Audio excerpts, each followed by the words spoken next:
So this is our Weatherminds program. So what we do is we go out to schools throughout the year, and we go teach kids about weather. And we tell them a little bit about what we do as meteorologists, because a TV meteorologist is just one of dozens and dozens of jobs in meteorology that you can do.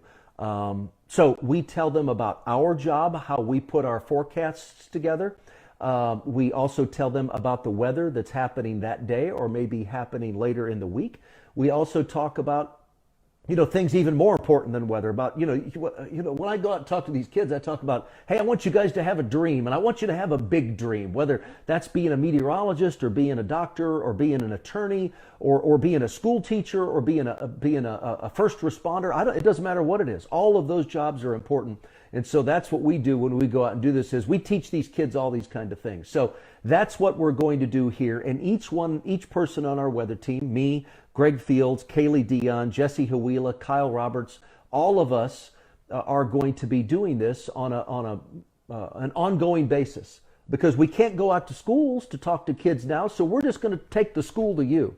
And so this is Facebook Lives. I've been doing this for a number of years now from my house, talking about just the weather of the day. But now we're going to take our school program, Weatherminds. It's sponsored by our friends at TXU.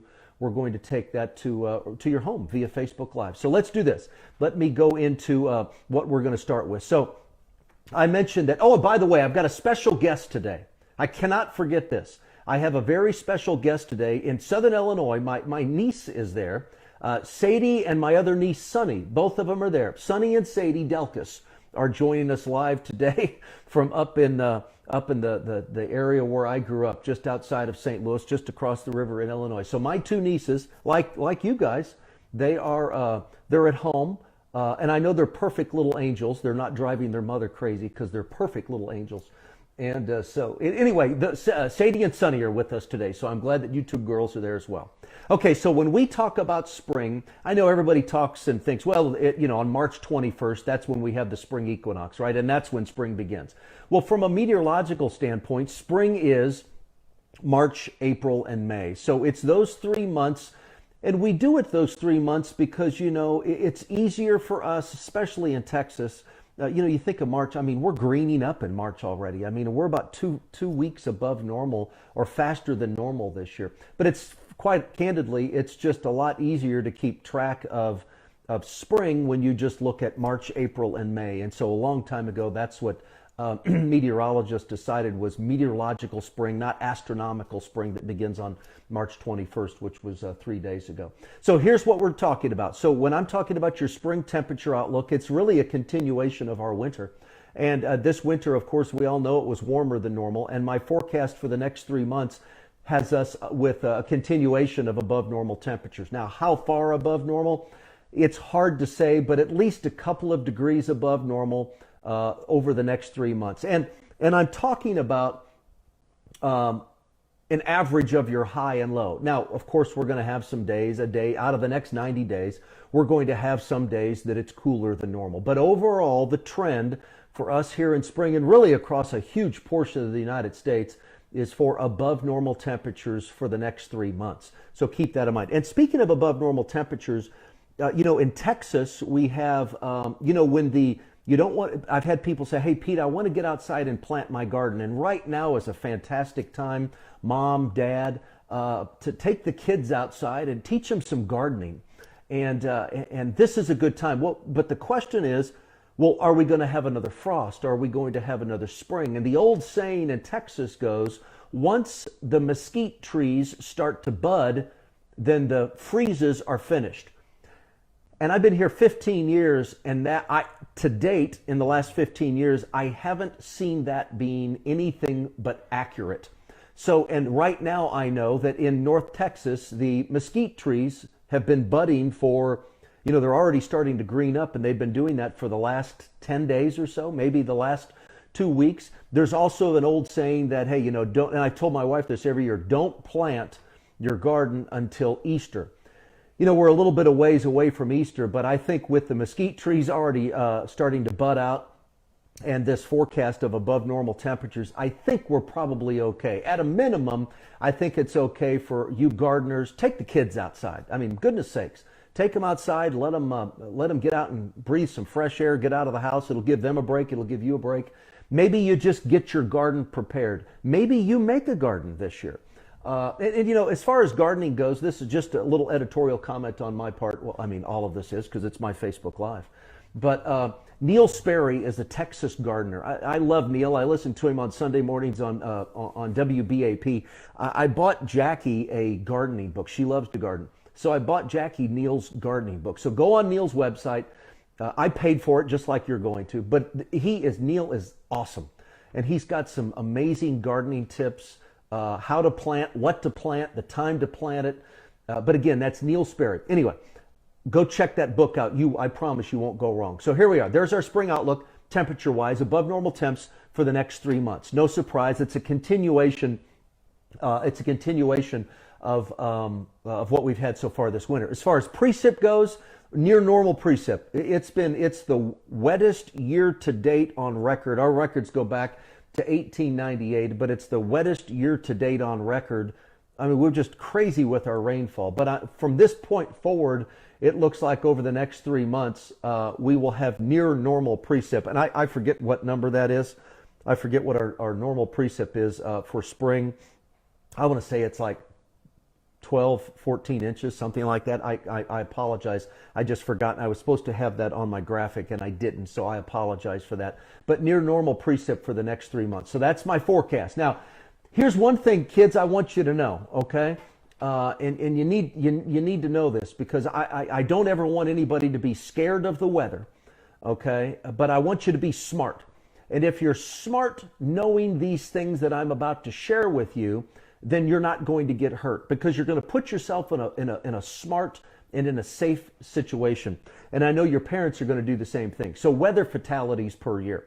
You think of hurricanes, and this is the most recent 30-year average. You think of hurricanes, and we're looking at 46 weather fatalities per year with hurricanes. Lightning is a huge concern in Texas.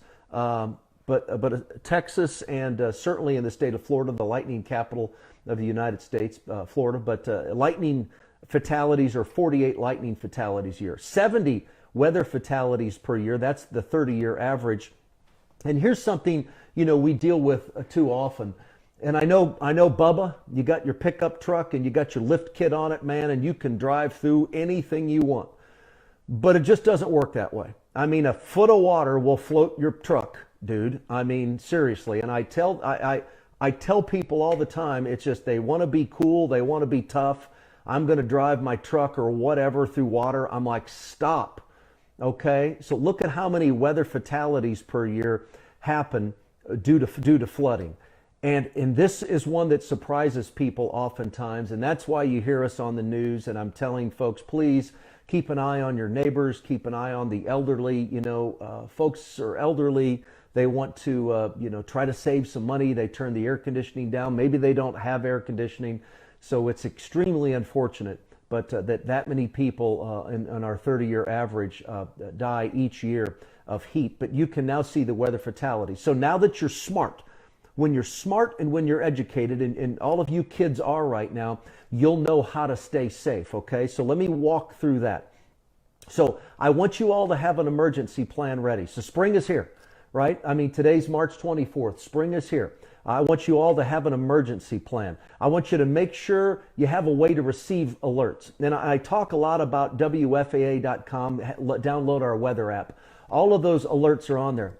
I don't get anything for this, except the satisfaction knowing that I've given you something that's free, the satisfaction of knowing that I've given you something free that is going to protect you and your family. So have our WFAA app handy, and it's GPS triggered, so it doesn't matter where you go, you're going to have alerts, watches, and warnings. And please, mom and dad right now, and kids, you're watching this too with mom and dad, discuss where your safe place is at home.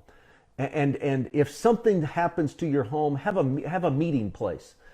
Ours is, we go to the neighbor's house across the street. That's our meeting place. Our safe place, our safe spot is an interior closet. Okay, and I'm going to show you a diagram of a house in just a moment. But know your safe place, know your meeting place, and practice your plan. My family does this, and I say these things on TV, and Hanson thinks I'm just making stuff up, but I'm not. I mean, this is the kind of stuff I talk to my family about all the time. Practice your plan, know where to go. Please do that. And know the terminology. There's a major difference. There's a significant difference between a forecast. There's a significant difference between a watch and a warning. And know the differences between the three of them. A forecast, that means that today it's going to be 85 degrees. Tomorrow it's going to be 87 degrees or whatever it is. That's a forecast. I'm giving you an outlook for the future. Now a watch is different. A watch means that conditions are favorable, and within this small window of time, if I'm saying a tornado watch, I'm saying tornadoes are possible over the next 4 to 6 hours.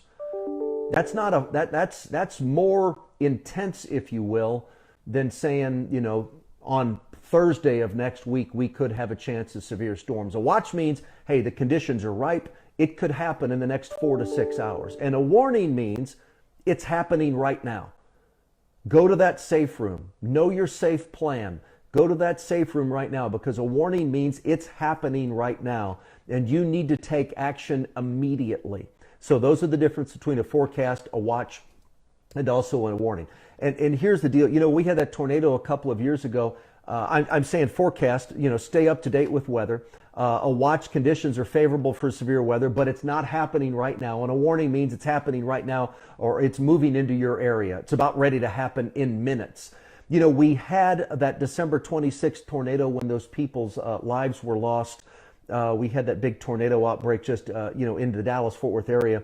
And people just weren't, unfortunately, as tragic as it is, people are driving home. It's the day after Christmas. They just weren't, unfortunately, weather aware. And the people that were weather aware, they might have known we could have had thunderstorms, but I just think since it was the day after Christmas, people just weren't as tuned into severe weather as maybe they would have been on any given day in April and May. So I just really, really want you guys, moms and dads, to be weather aware. And kids, tell mom, tell dad, this is a great week to figure out where's our safe place. We have no severe weather in our forecast this week, so figure out where the safe place is and go there. And I'm going to get to the questions and answers here in just a second. I see we have a lot of people, and that's great news. So where's your tornado and severe storm safety? So just number one, you have to get to the ground level, or if you're lucky enough to have, I grew up in the Midwest. Tornadoes don't hit basements. 99% of us don't have basements here. So where do we go? Well, you get to the ground level of your home. If you're in a 2-story home, get down to the first floor. If you're in an apartment on the 2nd or 3rd story or somewhere higher, get off there. Get to know your neighbor down on the first floor. If you live in an apartment complex and you have a basement or some storage area like that, get into those areas as well. Yeah, I still have an old-fashioned telephone at my house. So that was the interruption there. So get to the ground level or basement if that's available.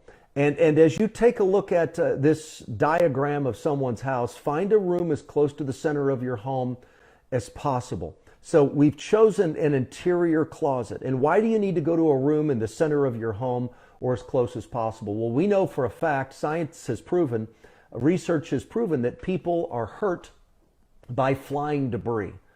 And so the more walls you can put between you and the exterior walls, we know the safer you'll be.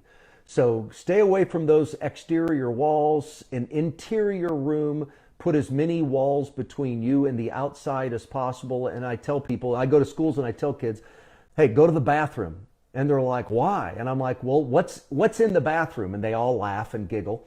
And I say, what's in the bathroom? Pipes. Pipes are in the bathroom. We have the toilet, we have the sink, we have the shower, we have the bathtub. And all of those things take water. Water gets in there because of pipes. Pipes are in the wall. Pipes reinforce the walls and make them stronger. It's a lot stronger with the pipes in the wall than without. So go to the bathroom because you have the reinforcement in the wall, and if need be, get into the bathtub. Because what does the bathtub provide? It provides another layer of safety, another layer of defense from flying debris, and the majority of people die because of flying debris. So that's why you need to put yourself in that situation. So find a room as close to the center of your house as possible. There we are, away from all exterior walls and windows. That's the best place. So I gave you my spring forecast: warmer than normal, near normal precip. I told you what watches and warnings are, and now I'm going to talk about El Nino. So why do you see El Nino and La Nina?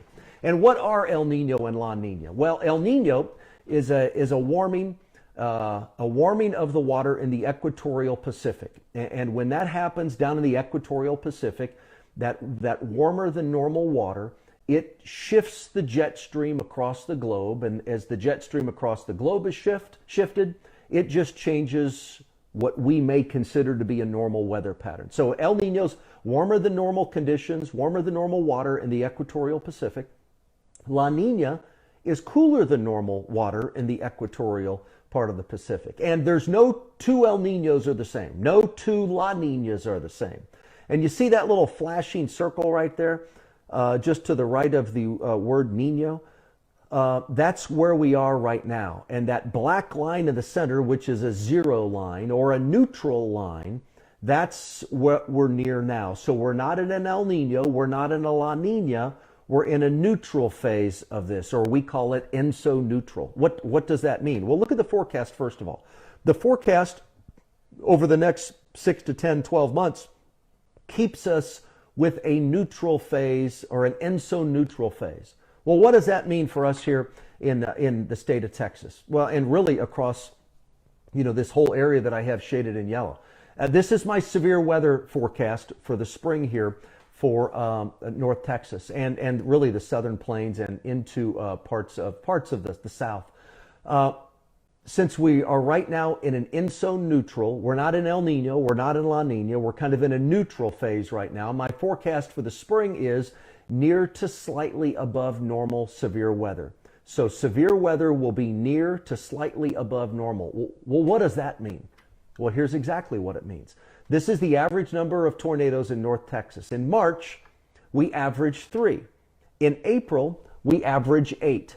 In May, we average 7. And severe weather season is winding down, but I'm going to throw June into the mix as well. In June, we average 2. So our big we have 2 severe weather seasons. We have spring and we have fall.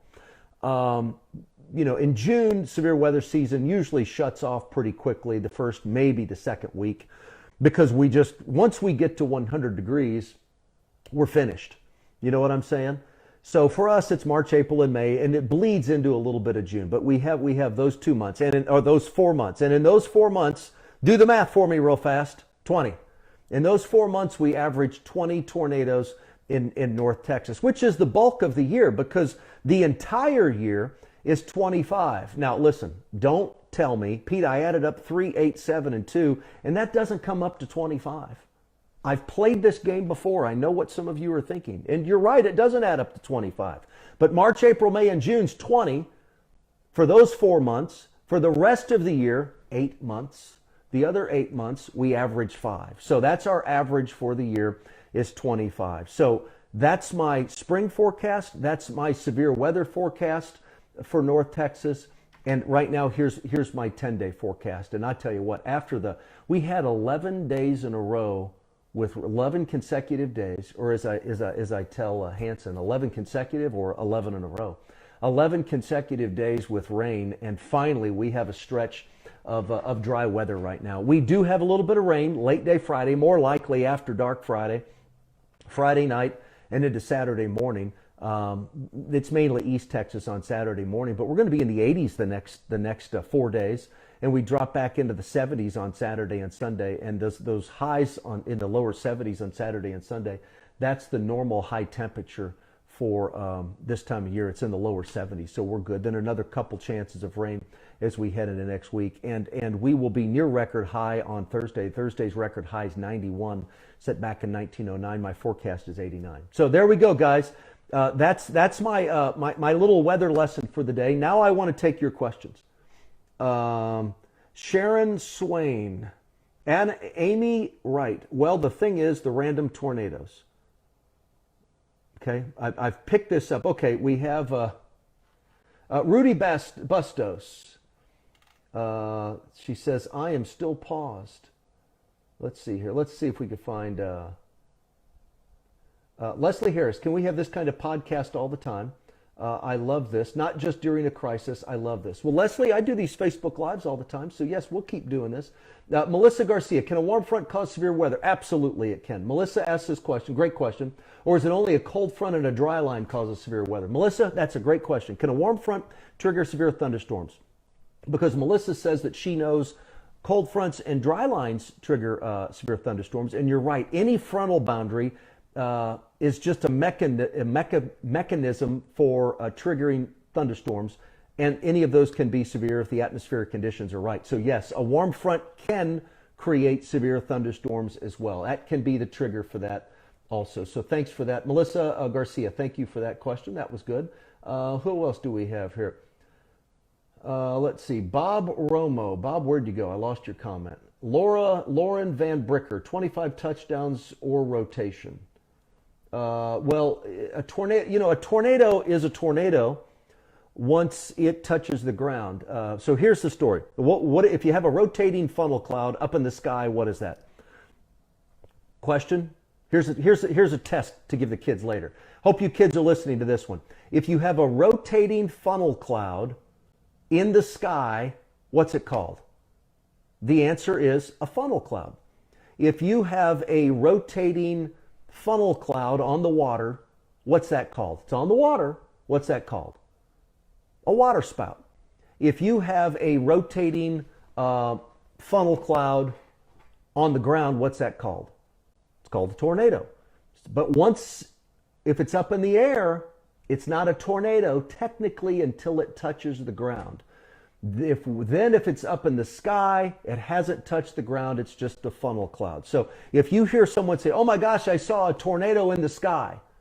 Well, if it's in the sky and it hasn't touched the ground, it's not a tornado. It only becomes a tornado if it touches the ground. Just because you have rotation aloft, that doesn't mean it's a tornado. Now, it very well could become one, but it just hasn't become one yet. Emily Boboof. Emily, I apologize if I've mispronounced your name. Can tornadoes happen any time of the year? Absolutely, yes. Tornadoes can happen any time of the year at any location on the globe throughout the year. Tornadoes can happen any time of the year. We saw that December 26th a couple of years ago. We had that big tornado outbreak here in Dallas, and all of those people, unfortunately, were killed. So yes, tornadoes can happen any time of the year. That's why I tell you guys, don't let your guard down with any of that. With the most recent tornadoes in Wise County, how many were confirmed that day, that evening? Raul Castillo. Raul, there were 7 that day. I think there were 3 in Wise County. I posted that on my Facebook page and Twitter. But there were 7 that day, and they extended anywhere from Young County through Jack County and then into Wise County. So those were the 3 counties. I'm trying to think if there was one down in Eastland. I can't remember which, Breckenridge, but nonetheless, you see what I'm talking about. Let's see. Oh, we got one. Lori Whitfield, for my second grader, what's the average temp in summer in Texas? What is the average temp in the summer in Texas from your second grader? And I'm not as smart as your second grader, and I don't know what our average temperature is for the summer, but I do know our warmest high temperature our warmest average high temperature in the summer is 97 degrees. So we do have that. Oh, we got another second grade question. If a tornado hits another tornado, what will happen? That has happened before, where we've had a merge, and they just merge and become really strong. Let's see. Nicole Boyer says the video's a little delayed. You feel like you're watching like some bad movie from like the 60s or 70s. How many tornadoes does East Texas have in a year? Christy Laney. Christy, I don't know the answer to that. I do know that in North Texas and Dallas-Fort Worth, we have 25 on average for the year, and that's our most recent average, and those averages are based upon a 30-year time frame, the most recent 30-year time frame. When thunder shakes my house, am I still safe? Rachel Grace. Yes, you are still safe. Just stay inside. Thunder doesn't hurt anybody. It's alarming, But thunder does not hurt anybody. It's just it can just shake you out of your bed in the middle of the night. But don't go outside, because if you have thunder, obviously you have to have lightning. Oh, here's one from Lori Ariz Mendy. How are you able to tell temperatures in the future? So how are we able, in order, really the question is, how are we able to forecast the weather in the future? Well, we have all of these computer models, and the computer models base their information on what's taking place today. So, I'm trying to think of the best way to explain this to your, I think you said you had a first grader. So they're based on what's taking place today. So we can look ahead into the future by knowing what's taking place right now. We plug all of the current conditions into a computer model, and they do all these mathematical equations, and those give us examples. And so you're like, well, it must be nice. I mean, you just look at that one computer model and you have your forecast for the day. Well, there's about, depending on the weather situation, there could be 12 or 14 or 15 different computer models that we're looking at, and we look at all that information because they all have a different story or a different end result. We look at that information, and then based upon experience and based on our knowledge of the area, we then pick and choose, or maybe we do a blend of 2 or 3. So that's how we figure out temperatures in the future. Let's see. Hurricanes are basically heavy rain tornadoes with a safe spot in the middle, and tornado is pure wind. It does not have a safe spot. Ashley Miller. Well, not really. Hurricanes. Do you know the most deadly, the most violent storm on Earth, Ashley? The most violent storm on Earth. Do you know what that is? Nope, it's not a hurricane. The most violent storm on Earth is a tornado. Because tornadoes can have winds of 200 miles an hour, or I think they've even recorded some that are a little stronger than that. But anyway, tornadoes can have winds of over 200 miles an hour. Hurricanes, you get a crazy huge hurricane, it might have winds of 130, 140, 150 miles an hour. So hurricanes certainly don't have winds as strong as tornadoes, but a tornado might be as big as your house. A hurricane could be as big as the state of Texas. So there are some fairly significant differences between the two, of course. Okay, Harper, age 8, asks, what should you do if you're in the car and there's a tornado? Andrea Jones. Andrea, that's a great question. If you're in the car and there's a tornado coming at you, stop your car as quickly and as safely as possible. Get out of your car and get into a ditch. Get into a ditch. Get into a low spot. Get into don't go under an overpass. That's a terrible, horrible place to be. But you want to get into a ditch and get into a low spot. Remember, tornadoes don't go underground. And if you're as low as possible in a ditch, you're going to be fine. So that's the best place to do. You have to get out of your car, because that's how those people died a couple of years ago in the Dallas tornado. They had their cars on an overpass, and they were blown off of the overpass. So we don't want that to happen to you. And now that you're smart, that won't happen. And that's certainly good news. Why didn't Sandy McKinney, why didn't we get any real snow this year? Asking for a friend. Well, thank goodness we didn't get any snow this year, Sandy. That's a weatherman's nightmare. Why didn't we get any snow this year? Well, the conditions just weren't favorable. We had some out to the west and also up to the north. We just kind of got lucky here in the Dallas-Fort Worth area, and we didn't pick any up. And I forget what our average is. We only average like 1.5 inches of snow a year. And remember, that average is taken over 30 years. So out of those 30 years, there's lots of years we have 0. And we're kind of in a little bit of a snow drought, although we had a little bit this last year. We just didn't have anything more than, dusting 1/2 inch or something like that. Casey Stevens, if every room in your house has windows, where's the best place to hide? Man, what kind of house do you live in? Every single room has windows? Or are you guys just coming up with hypothetical questions for me? If every single room in your house has windows, then go to the basement. How's that? There's no way every single room in your house has windows. There's got to be a closet somewhere. Do your closets have windows? Think about that. Okay. Let's see. When was the most destructive tornado in Texas? A 5th grader's asking that.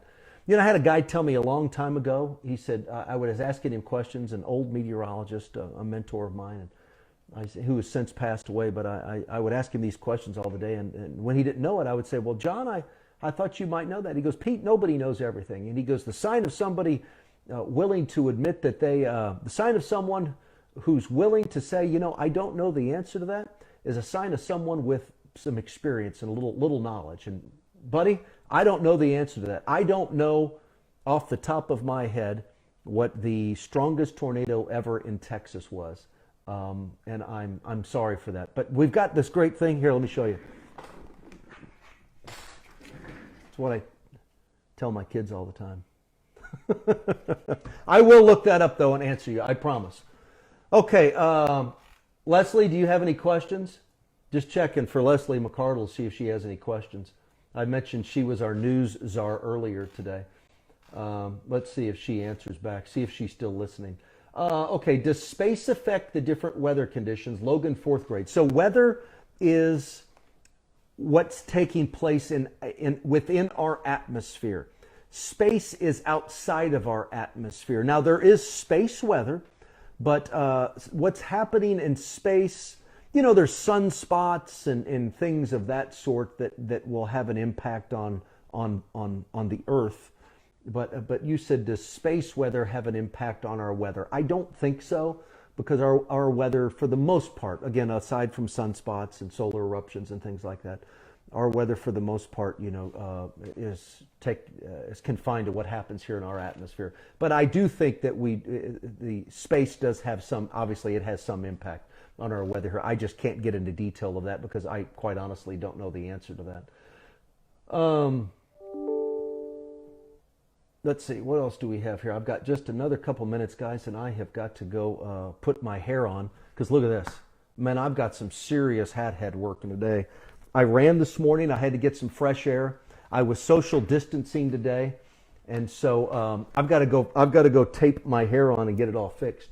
Are fire nados possible? Rebecca Atkinson, yes, fire nados are possible. Have you ever seen those ones out in California? I mean, it is just crazy how, I mean, that has got to be amazingly scary to be in a fire NATO. Okay, what else do we have here?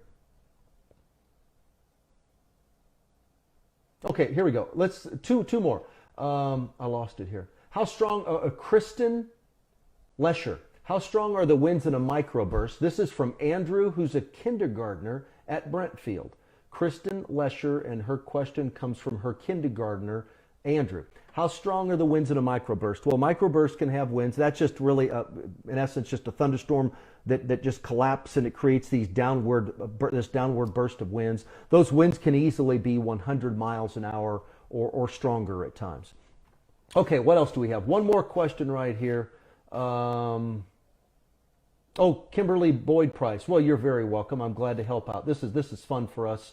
This is fun for us as well. Kyle Roberts is going to do the Thursday one, and I forget exactly what Kyle's topic is going to be on, but I'm confident. He's an A&M boy. I mean, don't hold that against him, you folks from OU. But Kyle's an A&M meteorology grad, so he's got some good information. And he grew up in Plano and went to Trinity Christian. So he used to be my intern at one point, years ago when I was young. Okay, so what else do we have here? Rachel Koch. Hi, Pete. This is Allison from Santa's Helpers. We have a very serious question, and she wants to know if sharknadoes are real. Well, they are, and I don't want you, Rachel, to be scared, but yes, sharknadoes are real. They really take place. All right. What else do we have here? One more. Which state has the most tornadoes? That's Rebecca Powledge. Boy, I mean, if it's not Oklahoma, Kansas, I mean, you know, Tornado Alley is shifting more to the east into the deep south. I haven't looked at the stats for that the last couple of years, but I do know that it's obviously going to be either, you know, parts of the Plain States. I don't know what the 30-year average would be or what the most recent 10 years would be, but it's not Texas, but it's going to be like Oklahoma, Kansas, maybe parts of Alabama or Mississippi. All right, guys, that's all I got. Ed Blinn, you need science and physics typically to become a meteorologist, I believe. Ed, you're right. You need science, you need physics, and you need lots of math. Everything we do is a mathematical equation. Some are this long, but they're all mathematical equations. And if you want to be, the best meteorologists are the best communicators. So math, physics, science go hand in hand with meteorology. Meteorology and communication. You can be the biggest genius in the world, and if you can't communicate your thoughts to people, then you're not going to be successful. So communication is equally important to science, math, and physics. All right, guys, that ends our weather lesson for the day.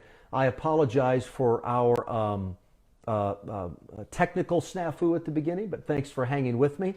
I have got to go get cleaned up so I can be on News 8 at 5, 6, and 10. I will see you guys later. You guys have a good afternoon. See ya.